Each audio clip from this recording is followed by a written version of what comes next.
Good morning students, class 11th। और आज का हमारा टॉपिक जो है वो स्ट्रेट लाइंस। स्ट्रेट लाइन में हम एक्सरसाइज कर रहे थे, एक्सरसाइज 10.2, और उसके 8 क्वेश्चन तक हमने कर लिए थे। एक्सरसाइज 10.2। सो क्वेश्चन नंबर 9, तो मैंने कल ही बताया था आपको कि इसमें कोई बहुत बड़ी टर्मिनोलॉजी या बहुत बड़ा कोई थ्योरी नहीं है इसके पीछे। मैंने आपको जो अपना सेकंड टॉपिक पढ़ाया वो ये पढ़ाया कि various forms of equation of line. जब लाइन की इक्वेशन लिखनी है, अलग अलग फॉर्म्स में हमें क्या क्या कंडीशन दी होंगी। कई बार 2 पॉइंट दिए होंगे, कई बार 1 पॉइंट और स्लोप दिया होगा, कई बार 1 इंटरसेप्ट और स्लोप दिया होगा। इंटरसेप्ट में भी x इंटरसेप्ट दिया है या y इंटरसेप्ट दिया है। कई बार आपको 2 इंटरसेप्ट दिए होंगे, कई बार आपको नॉर्मल डिस्टेंस और नॉर्मल का एंगल x एक्सिस के साथ वो दिया होगा। इन सब कंडीशंस में इक्वेशन कैसे ड्राइव की जाएगी वो हमने सीखा। जो 8 क्वेश्चन हमने किए उसमें लगभग सभी टाइप्स आ गई। अब 8 से आगे जो क्वेश्चन है उनमें भी वही क्वेश्चंस होंगे, वही टाइप्स होंगी। क्वेश्चंस में थोड़ी थोड़ी कॉम्प्लिकेसी आती जाएगी, अलग अलग, जैसे मिड पॉइंट होगा, इस तरह के अलग अलग पॉइंट्स होंगे। So question number 9, the vertices of triangle PQR. So the given points are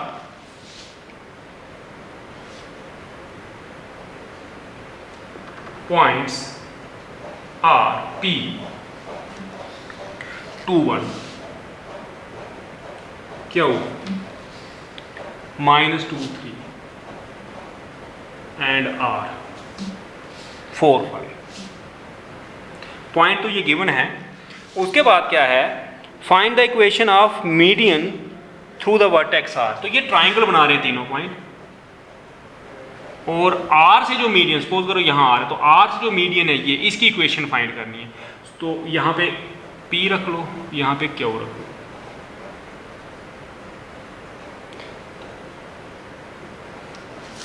अब क्वेश्चन आता है कि कौन कौन सी फॉर्म है। एक पॉइंट तो आपको पता है, सपोज करो ये R है, इसका नाम हम PQS रख देते हैं। तो अगर इसके कोऑर्डिनेट भी पता चल जाएं तो 2 पॉइंट पता चल के इक्वेशन 2 पॉइंट फॉर्म लगाकर आप इक्वेशन फाइंड कर लो। बात आती है S है क्या। S क्या है भाई, RS मीडियन है, तो S जो है मिड पॉइंट होगा PQ का। तो मिड पॉइंट के कोऑर्डिनेट निकालना सेक्शन फार्मूले से।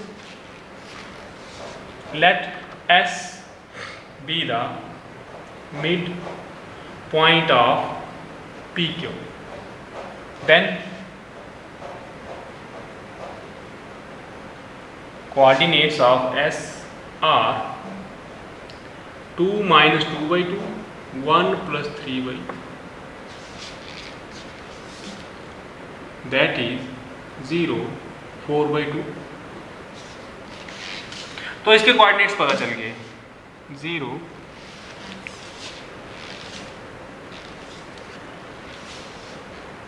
उसके बाद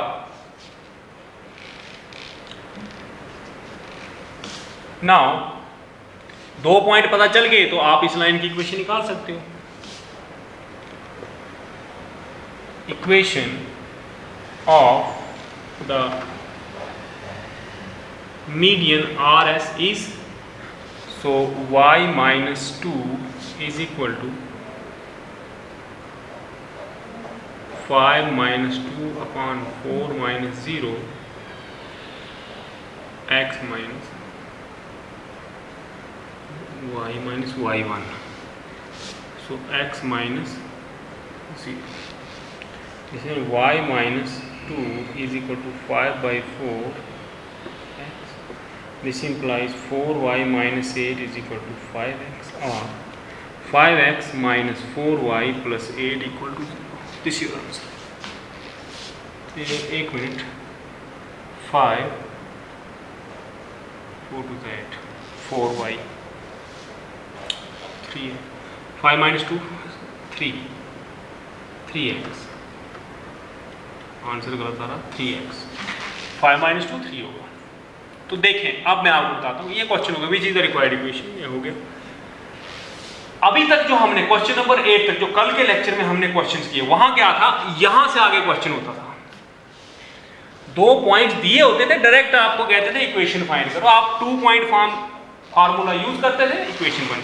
आज नया क्या था, आज उसने 2 पॉइंट नहीं दिए, उसने एक ट्राइंगल दी और कहा कि एक पॉइंट से एक वर्टेक्स बता दी, उस वर्टेक्स से जो मीडियन है, मीडियन की बात जब आई तो नेचुरली दूसरा मिड पॉइंट है। मिड पॉइंट में आपको पता है कोऑर्डिनेट्स कैसे निकाले जाते हैं, x1 plus x2/2, y1 plus y2/2, इस तरह से निकाले।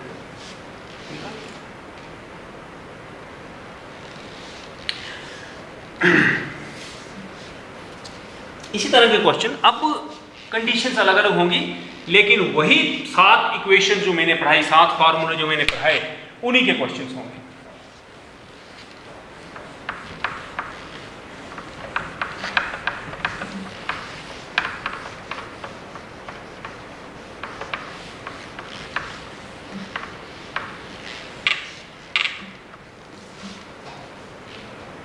Question number 10, find the equation of line passing through -3, 5 and perpendicular to the line through the points.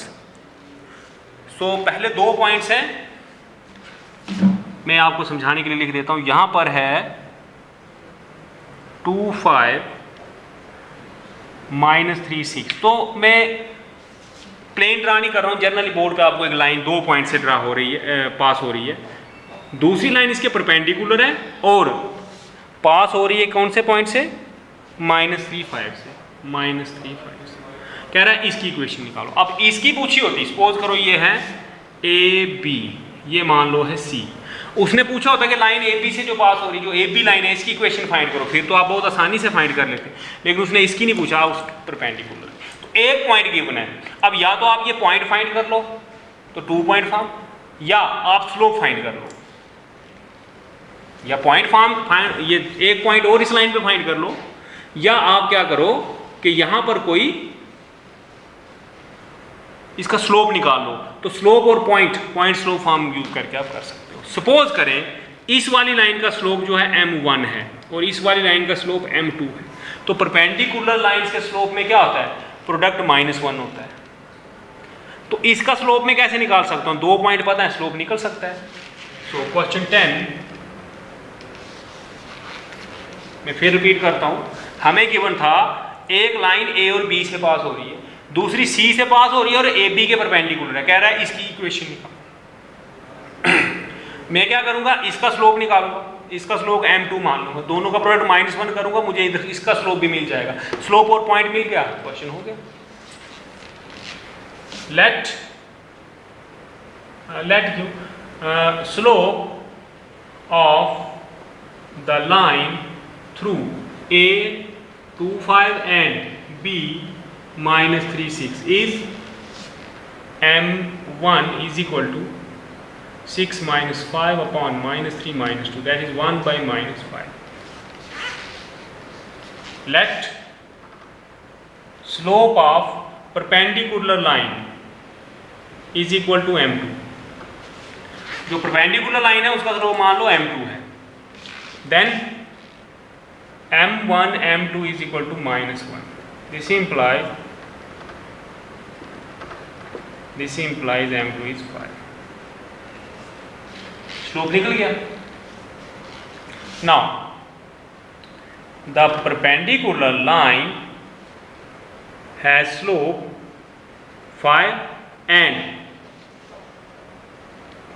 passes through, कहां से पास हो रहा है, C -3, 5.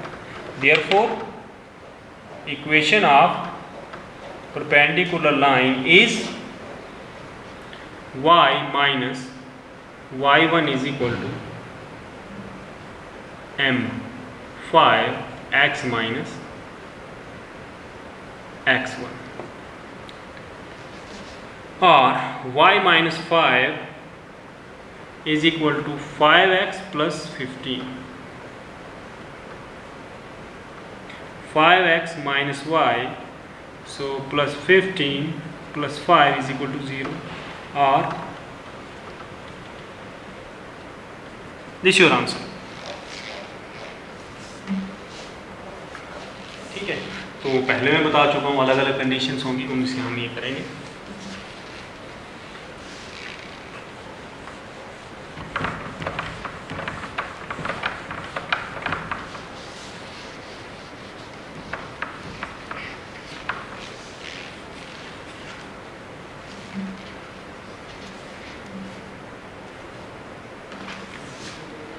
क्वेश्चन नंबर 11,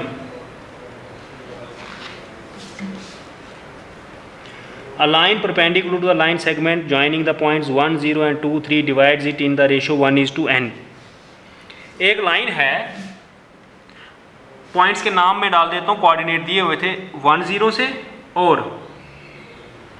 2, 3, इन दो पॉइंट से पास हो रही है। और एक पहला था वो मिड पॉइंट था, दूसरी वाली परपेंडिकुलर थी और एक पॉइंट से पास हो रही थी। तीसरी वाली जो है परपेंडिकुलर है और 1:n रेशो में डिवाइड करी है। तो मिड पॉइंट नहीं गिवन है, रेशो गिवन है। तो रेशो जब गिवन हो, वहां मिड पॉइंट में सेक्शन फार्मूला लगाया था, रेशो गिवन हो तब भी फार्मूला लगा सकते हो। सपोज करो ये P है और ये C है, PC परपेंडिकुलर आ गया, AB आपकी लाइन आ गई जो दो पॉइंट से पास हो रही है। हम इसका स्लोप निकाल सकते हैं, ये पॉइंट निकाल सकते हैं, ये पॉइंट निकल गया, इसके स्लोप से इसका स्लोप मिल जाएगा परपेंडिकुलर यूज करके, m1 m2 = -1। तो स्लोप भी मिल गया, पॉइंट भी मिल गया, क्योंकि जो लाइन परपेंडिकुलर है वो C से भी पास होती है, P में C फाइंड कर लूंगा, जरूरी थोड़ी है P वाला पॉइंट ही चाहिए, उससे भी हो जाएगा। तो देखें, given points are A 1, 0 and B 2, 3. Let the line PC divides AB in the ratio 1:n. 1:n. किस पॉइंट पर?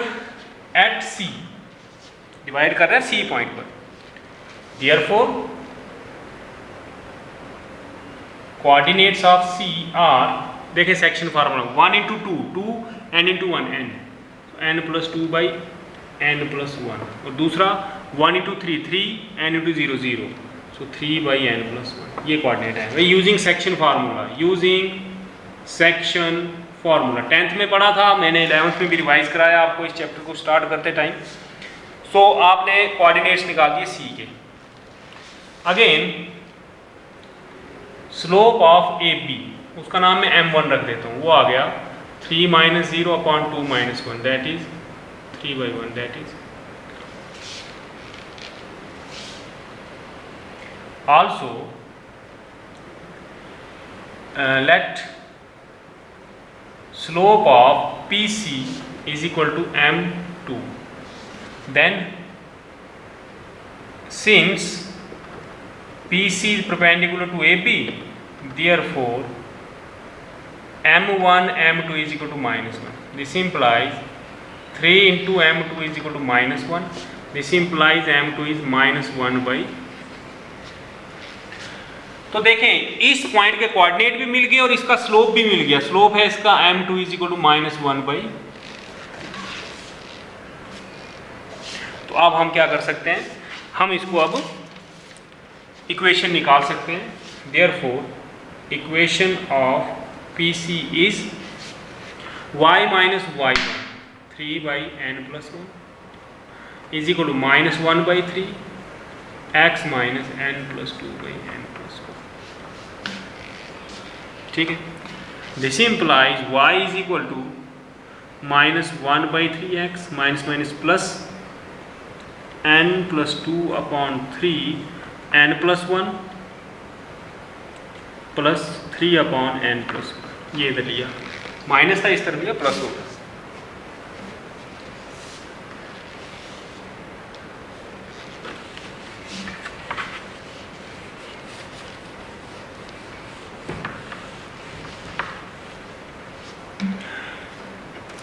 तो इसको सिंप्लीफाई करेंगे हम,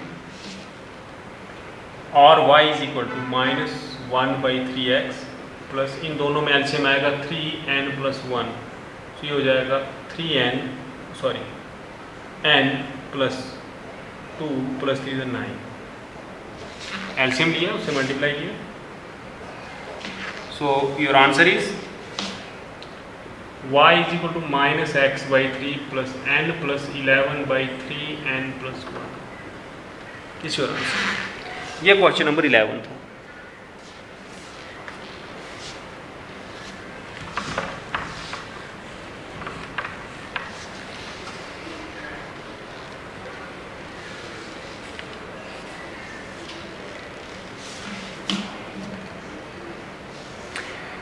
Question number 12.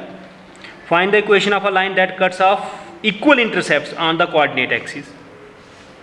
इक्वल इंटरसेप्ट काट रहा है, तो आप देखें आपको इंटरसेप्ट फॉर्म ध्यान होगी. Question number 12. Let the equal intercepts be a and a, ये दो intercepts. Then equation of the line is x upon a plus y upon a is equal to 1.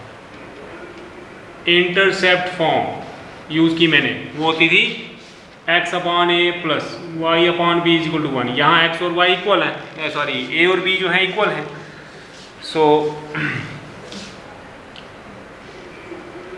This implies x plus y is equal to a. Given this line passes through the point 2, 3.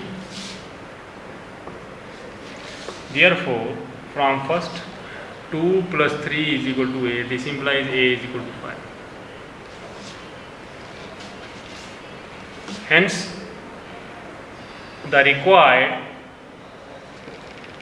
equation is x plus y is equal to.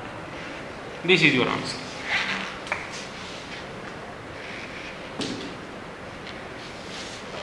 Question number 13. वहाँ भी है intercept form ही है, लेकिन वहाँ equal intercept नहीं है. ऐसे intercepts हैं जिनका सम जो है वो 9 है.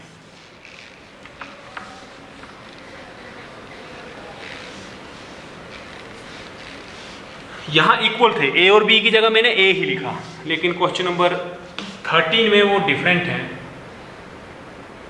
Let the line cuts intercepts A and be on x axis and y axis respectively. Then equation of the line is x upon a plus y upon b is equal to 1. इसको रख दें first. According to question a plus b is equal to 9. This implies b is equal to 9 minus a.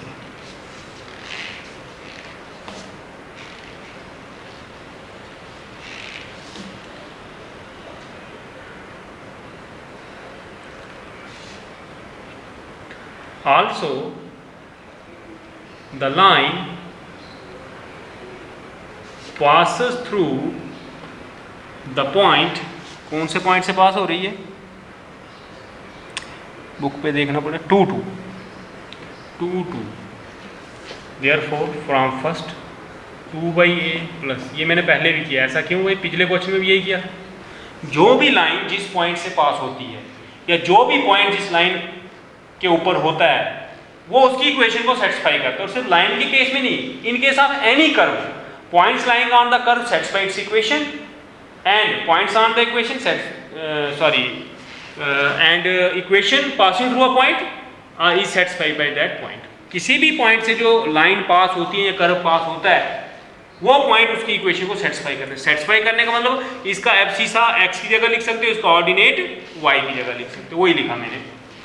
This implies 2 upon a plus, इसको रख दो second, 2 upon 9 minus a is equal to 1, because b is equal to 9 minus a. ये भी हमें given था. This implies 18 minus 2a plus 2a upon a 9 minus a is equal to 1. This implies 18 is equal to 9a minus a square. This implies a square minus 9a plus 18 equal to 0. So this implies a square minus 6a minus 3a plus 18 equal to 0. This implies a minus 6 minus 3 a minus 6 equal to 0. This implies a minus 6, a minus 3 equal to 0. This implies a is equal to 3, 6. तो यहाँ दो answer आएंगे, क्योंकि a की value लगाओगे, second इसको रखने की बजाय इसको रखो। a की वैल्यू लगाओगे तो b की कुछ वैल्यू मिलती जाएंगी। When a is equal to 3, b is equal to 9 minus 6, and when a is equal to 6, b is equal to,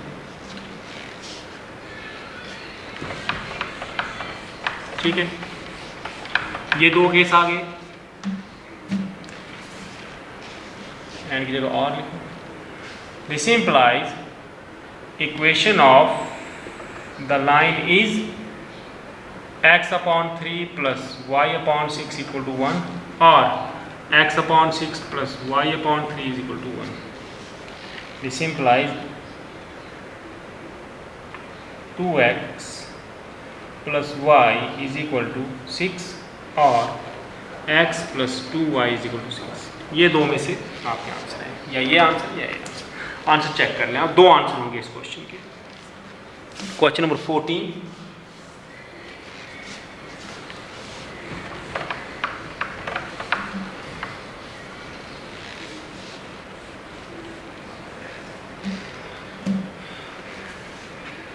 question 14 here m is equal to, आपको इंक्लाइनेशन दी हुई है, इंक्लाइनेशन है 2 पाई बाई 3, तो हो गया tan pi minus pi by 3, this is second quadrant minus tan pi by 3, this is minus root 3।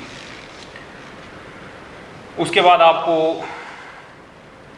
दूसरी equation दी हुई है जो 0 2 से पॉइंट पास हो रहा है, और स्लोप उसका आपको, इसका स्लोप माइनस रूट 3 आया, तो पॉइंट भी दिया हुआ है, तो आप उसकी इक्वेशन की निकाल सकते हो। Question number 14, through the point 0 2 making this with the x axis, तो उसे स्लोप मिल गया, तो आप इसकी इक्वेशन फाइंड कर सकते हो। Therefore equation of the line through, कौन सा पॉइंट है? पॉइंट है 0 2 and having slope minus root 3 is क्या आएगा? y minus y12 is equal to minus root 3 x minus 0, और root 3x plus y minus 2 equal to 0। ये equation बन गई। एक क्वेश्चन यही खत्म हुआ। उसके बाद इस क्वेश्चन को फर्दर आगे बोला गया है कि इसके पैरेलल अगर कोई लाइन है, भाई पैरेलल लाइन जो भी हो उनमें स्लोप इक्वल होता है। आपको पता है परपेंडिकुलर लाइंस में होता है m1 m2 इज -1, और पैरेलल लाइंस में होता है m1 is equal to m2। So line parallel to it has slope m is equal to minus root 3 and having intercept दिया हुआ है कौन सा? y intercept c is equal to 2. Line parallel to it has slope this and having y intercept this has equation given below. इसकी equation क्या होती है? y is equal to mx plus c, और y is equal to minus root 3x plus 2, और root 3x plus y minus 2 equal to, ये इसकी equation. एक आपको इंक्लाइनेशन दी थी, उससे हमने स्लोप निकाल दिया। जब स्लोप मिल गया तो उस स्लोप को यूज करके हमने उसकी इक्वेशन, एक पॉइंट दिया था, हमने इक्वेशन फाइंड कर दी। जब इक्वेशन भी मिल गई तो फिर हमने पैरेलल इक्वेशन, उसने पूछा था पैरेलल लाइन, एक लाइन ये थी मान लो, तो इसके पैरेलल दूसरी लाइन थी, तो स्लोप दोनों का बराबर, इसका स्लोप m था तो इसका भी m ही होगा। तो इसके लिए एक या तो पॉइंट चाहिए था या इंटरसेप्ट चाहिए। तो इंटरसेप्ट हमें गिवन था कि इसका 2 है, y इंटरसेप्ट, तो y इंटरसेप्ट वाला फार्मूला यूज किया। अगर x इंटरसेप्ट दिया होता तो फार्मूला ये होता। ये चीजें आपने ध्यान रखनी है। एक लेक्चर इस पे और जिसमें हम इक्वेशन ही पढ़ेंगे, उसके बाद हम नेक्स्ट टॉपिक। Thank you.